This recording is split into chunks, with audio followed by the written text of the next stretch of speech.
Hello, this is Cheryl of Knit Matters. I'm coming in a little early because I want to make sure it's coming in on the right page.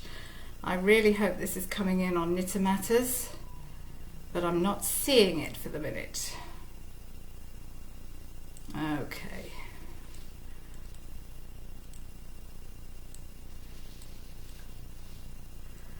Oh gosh, this has been quite a rodeo trying to get the switching software to work. It's been quite a challenge. I'm really hoping that this is working. It is. Okay, that's wonderful. And I hope you can hear me. Yes, I can hear myself, so enough of that. Excellent. So sorry about the few seconds there of nonsense, but it was really important. We've had problems with the switching software. Anyway, that's great. It is now 7 o'clock. Thank you so much for joining me on Knit Matters. I really appreciate it. Whether you're watching live or the replay later, welcome indeed. This is season 4, episode 4. I'm Cheryl Lampard. I'm a fibre artist, a knitting educator. I'm a Craft Yarn Council certified instructor. I used to be a very proud yarn store owner, and one of the great joys of being a yarn store owner is that I got to be able to teach people to knit. I loved doing it then, and I love doing it now. Now, this episode is all about shoulders, shaping and seaming of shoulders. And it's a very important seam, the shoulder seam. The whole weight of the garment hangs from the shoulders. So it's really important to choose the correct seaming method for that. And shoulder seams also have a direct bearing on how the neckline of a garment sits. So it's worth taking the time to choose to work the appropriate seam. And we're going to talk about some of those a little later. So before we actually talk about seams, we need to have done something with the shaping of the shoulders. So they need to be bound off. I am just going to switch to my screen, to the worktop rather. So before we do any seaming at all, we need to bind them off. Now sometimes it's going to be a straight seam. You often see that on a children's garments or babies' garments, or you'll see it on a drop shoulder sweater, something like that, where it's a slightly more casual and relaxed fit. If it's not a straight across bind off, there will be a sequence of 2-row shaping. You usually start at the armhole edge, you'll do a row, you come back, bind off a little more, do the same thing. But the problem is you end up with this sort of stair step effect, as I have here. Now, I do know that some knitters and some designers don't mind the stair step at all. These jagged edges can actually be quite helpful in a seam. If you imagine that my needle there is sort of the seam, these extra bits can be helpful if you're taping, using tape to reinforce a seam, or if you are adding a lining to a jacket or a coat or a heavy piece of knitting. You can use these jags to attach the lining, or even if you're adding a shoulder pad, you can use these usefully. And some people really like those. It gives them a little bit more fabric if you need it. And again, I think it really depends on what you're doing. But if you don't want them, you really want a nice sort of sloped edge like this. If you don't want the jags, then you want to try and get something like this, which is a really nice sloped edge. Obviously this is a little severe, but the whole point of a sloped edge is that it replicates the natural slope of the shoulder, so you get a really nice fit without the jags. So there's a really simple way to do this shaping. And if I get my little sample piece here without knocking everything off the table, let me move that out of the way for the moment. I've just got to position myself so you can make sure you can see my hands. Okay, so this is a little sample piece that I have done.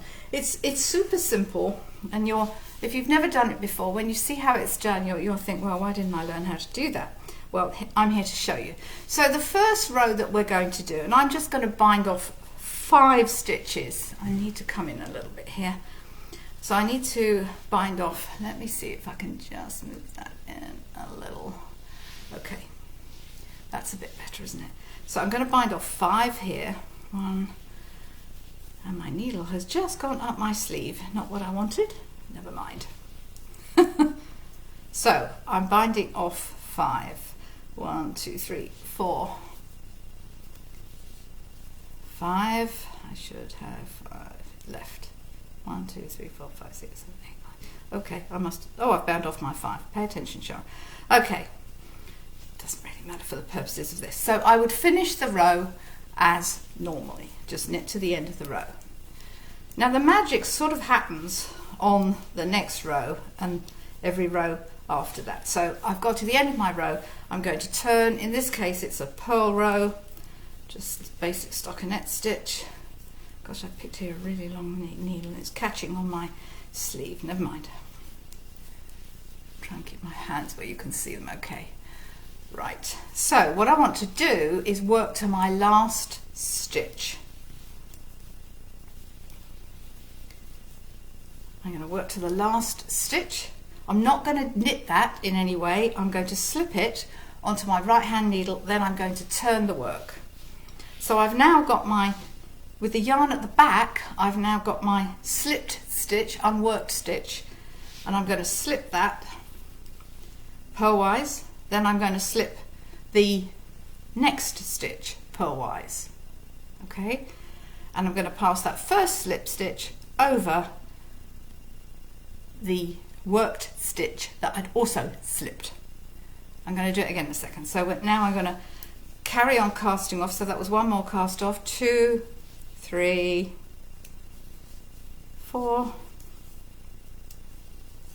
5. Work to the end of my knit row.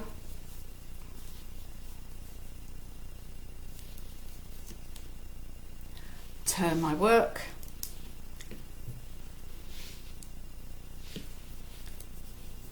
Remember, I'm going to not work that very last stitch. Okay. Now, if slipping that and then turning it confuses you, you can just turn where you are so that that first stitch, the one that you haven't worked, is already on the right hand needle. It really doesn't matter. It's the same result, it's just the method you prefer. So if I'm going to do it this way, remember it's just that last stitch from the wrong side row that you don't work. Now I'm still going to slip that next stitch, okay, and then I'm going to bind off, pull that over as I normally would do, and carry on binding off. Now, one little, okay, you can see there how nicely sloped that is without those stair step jags. And of course, the more stitches you have, you do the however many bind offs you need to do, but however many steps you need to do, as it were, you're not going to have the stair step, or you're going to have that nice sloped edge. Before I actually bind off that last stitch, something that crops up all the time is sometimes we get this real big loop on that very last stitch that we bind off, and then we pull the yarn through and it's even worse. Here is a quick tip. I tried to explain this on a Facebook forum the other day, and it's actually much easier when you see it done. So when one stitch is remaining on the left needle, you slip it over to the right needle, okay? So I've now got 2 stitches on my right needle. With my left needle, I'm going to pick up the left leg, left needle, left leg of the stitch immediately below that slipped stitch, okay? I'm going to put that back on my needle, all right? So you can see what I did. I went below. I'm going to return the slip stitch to the left needle and knit both of them together, and then bind off. Just cut my thread. Now, when I pull the yarn through, sometimes I find it helpful to just guide, put that sort of loop, put my needle in the loop and kind of pull it, the loose end downwards, Okay, and you get a really nice neat end. If you didn't catch that or it didn't make sense what I was doing there, I am going to do it a bit later on as well, so you will see it again. But that's a really simple way of doing a traditional kind of bind off on a shoulder seam, but getting a really nice slope instead of stair steps. So good option there. So onto our shoulder seams. So there are three basic ways to join the fronts and backs of shoulder seams. We can graft live stitches together, we can do a 3-needle bind off, or we can seam together with the right sides facing. I'm going to go through all of those elements. So grafting. This is actually a sample that I've done, and this is grafted in the middle. So you can see here there's a cast on edge here and actually a cast on edge there. I hope you can see that. And right in the middle, and I have to look myself, I can just sort of, or rather have to feel the edges myself to know where I grafted that seam. But this seam was grafted using Kitchener stitch. I've demoed this several times recently, particularly in a most recent one, which was season 4 episode 2, where I did the sock toe, and actually we did a heel in the same way. So I won't be showing that now, but grafting gives a really nice soft smooth edge, or seam I should say, not an edge, a seam. So it is a good seam for babies and children's wear, where you don't want a lot of bulk in a small area. It's very nice for light airy garments, you know, a summer garment or something like a shawl, where sometimes you get the shawls where the seams actually join in the middle and you want to graft them seamlessly. It's really nice for that. It's not so great for heavier items because look, it stretches so much, which is great for some things but not for a shoulder seam where you want to support the garment. As I say, babies and children's wear is perfect for that, but heavier items I wouldn't tend to use it. So 3-needle bind off, this is one of my favorites. I use this a lot. Again, we have demonstrated this before, but again in different episodes for different things, and I thought it was worth just putting all these things together, because this is when you need to know these things when you're actually doing a shoulder seam or something like that. So what you have, it's usually done on a non-slanted shoulder seam, so where it's straight across. Again, it could be a drop shoulder, it could just be a bigger, heavier type of garment, or just a more relaxed fit. However, it can be done when you have a sloped shoulder if you've shaped it using short rows, i.e. if you've gone backwards and forwards to keep the shape, but you're not actually slanting it at the shoulder line, you're shaping it in the body of the work, and you keep the stitches live. So when you have a kind of 2-row bind off, you can't do that because you need to keep the stitches live, and you can't, there's no way of sort of getting that slope shaping like that except with short rows. So I've just done it straight across here for reasons of expediency and for demonstration. It's a very good join, it's nice and firm, and it's very neat on both the wrong side and the right side. You must have an equal number of stitches on both pieces to be joined. So if it's a garment where you've got to kind of ease some stitches in when you sew it up, it's not going to work. So you want the right sides facing, and again you may have to do one row less on one of the pieces, which is kind of often the way anyway. But either way, however you choose to do it, or whatever your pattern states, you need the right sides together.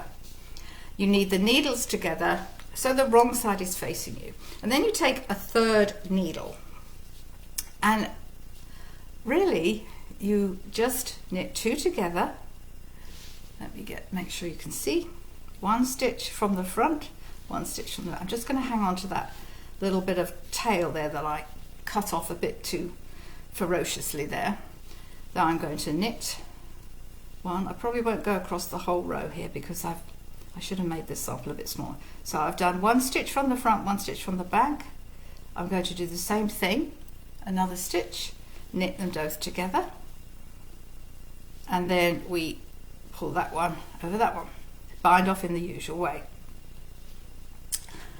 I'm going to keep doing that for a moment so we can see, and then I will actually get to the end because I want to show you that how to neaten that loop.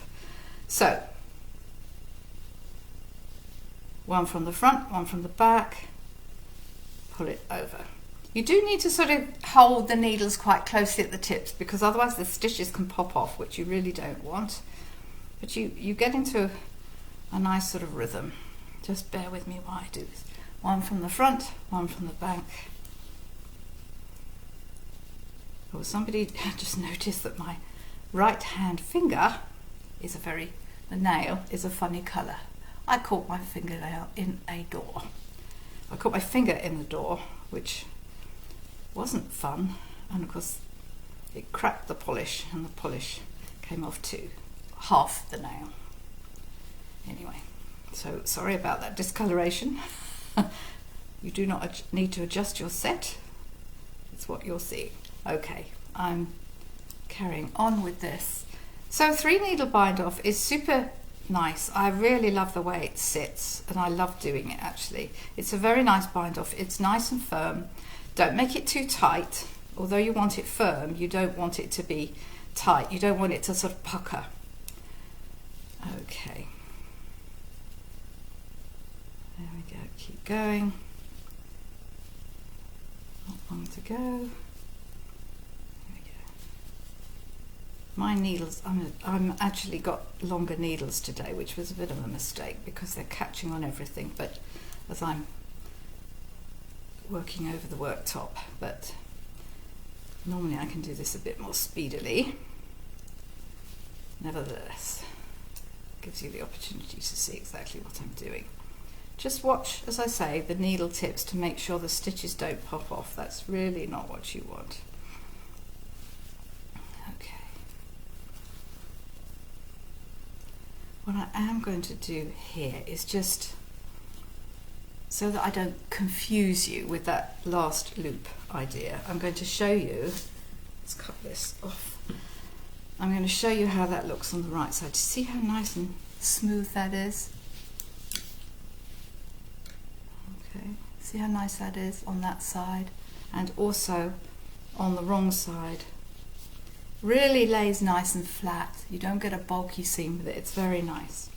Okay, what I'm going to do here, because I just want to show you that last loop again. I don't want to confuse you with it being on 2 sets. Okay, imagine that I just want to demonstrate this bind off again. So, and I'm going to be knitting it rather than purling it, although it doesn't really make much difference. So, I would bind off in the usual way until I get to my last stitch on the left hand needle. Just think left, left, left. Okay. Now I'm going to slip that over to the right hand needle. And what I need to look for here is the left leg of the stitch immediately below. I've got it there. Now I can either put it back on the right needle and then transfer it, or just slip them both to the to the left hand needle. So this is the stitch that was over here. This is the one from the loop, the left leg of the stitch immediately below the slipped stitch. Now I'm going to knit those together and pull that over in the usual fashion.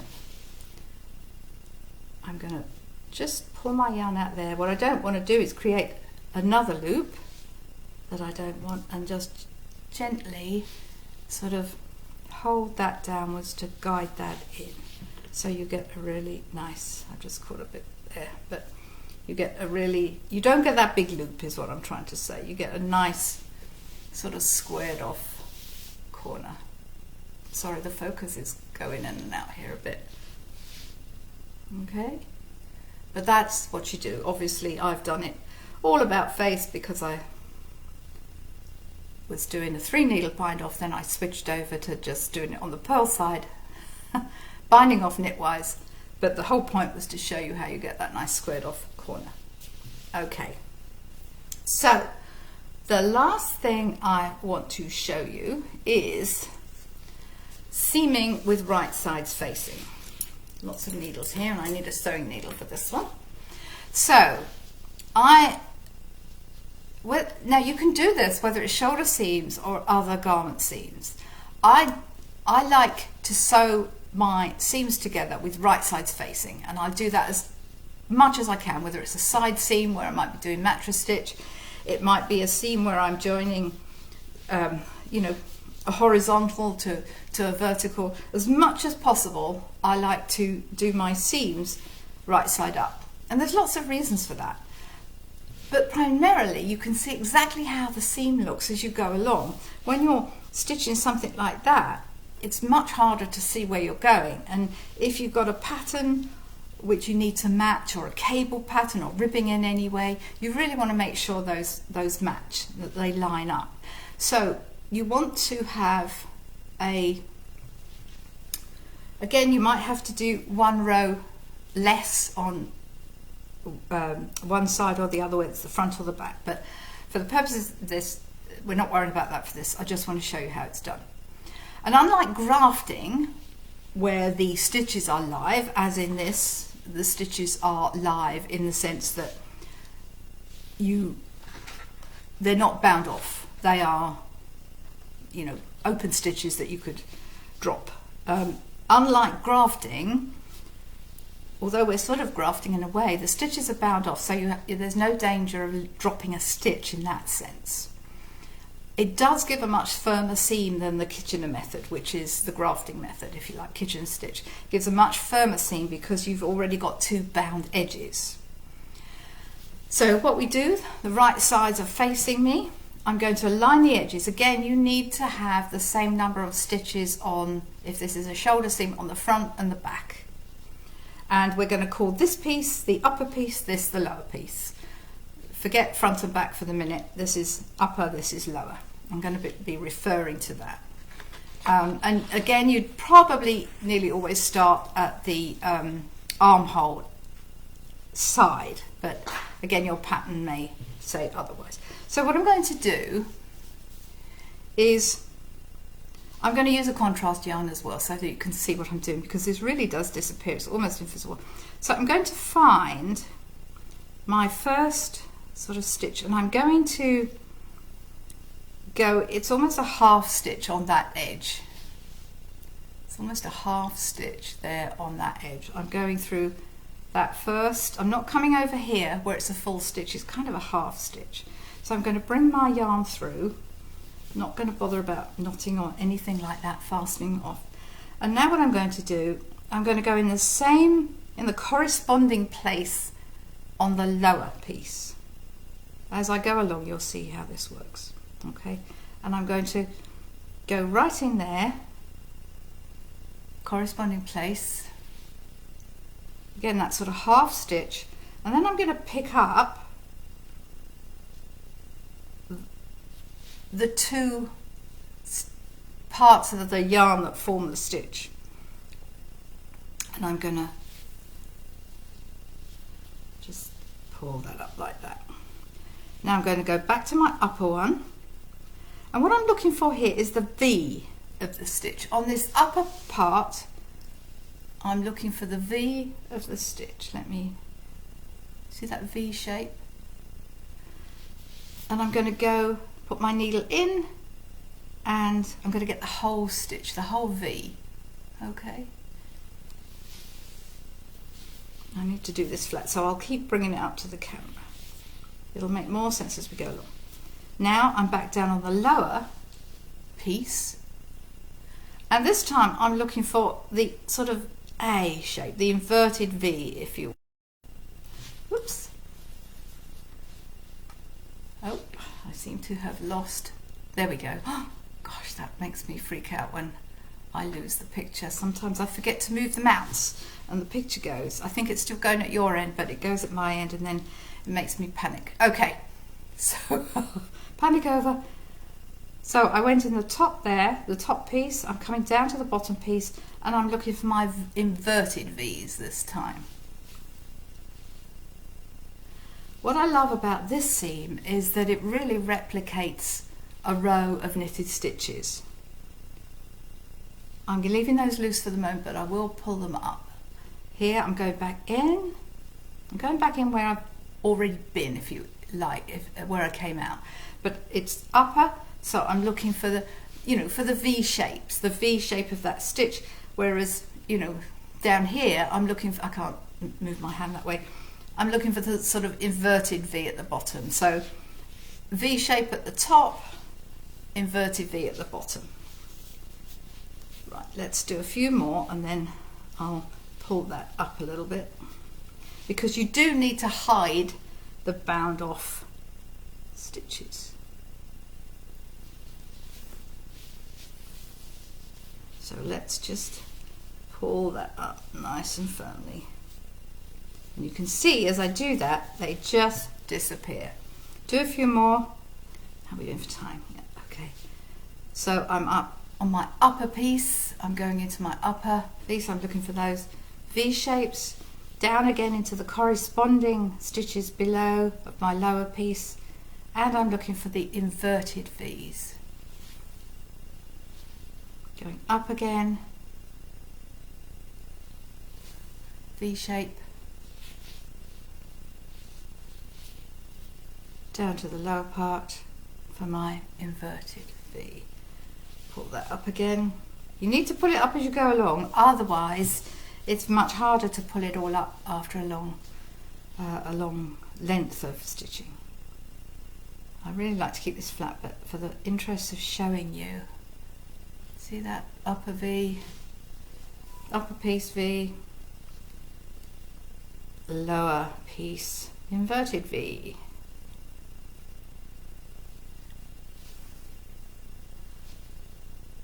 Upper piece, V shape, lower piece, inverted V. I'm going to pull that up. And you can see, even though I haven't gone along the whole thing, how nice that seam is. And of course, if I did, even though I've done it in a contrast colour, you can't see it. From the back, obviously if I pull that apart, you're going to see the contrast just there. But if it was the same colour, you wouldn't see that at all. But I'll do just a couple more to finish off. Upper V, upper piece, I'm going for the V shape, pulling that through. Lower piece, going back in where I came out, and I'm looking for the inverted V. Upper V shape. Oh, wrapping it round, which I didn't mean to do. What a mess I've got myself into. And then inverted V again. Pull it along up every few stitches, much easier to work, but look how beautiful that is. It's so nice, and it's a lovely firm seam. Again, that's another favourite that I like. I think it's beautifully neat. Okay, right. So if you, I was going to say, I do know, if that's difficult to remember sort of which V is which, don't fret about it. As long as you start at the side, and remember when you start, you're just going in half a stitch and then going in the corresponding stitch and the one below. There is a way that you do it, and you can go in half a stitch and then immediately start looping the whole stitch. You're still going to get a very nice finish, but this one I think is, almost as seamless as it gets. Okay. A seamless seam, if you see what I mean. Okay. So let me go back to full screen.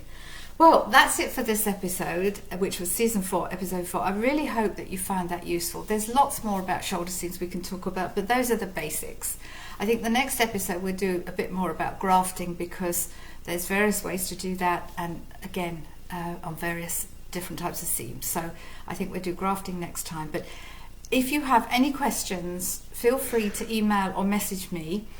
You can direct message me. I have discovered that although my settings on Knit and Matters Facebook page are all for public use and everything is set to public viewing, for some reason if you wanted to actually post a question on my page directly, it doesn't let me do that, and I'm yet to figure out why. But you can direct message me, or you can email me at cheryl@knitandmatters.com.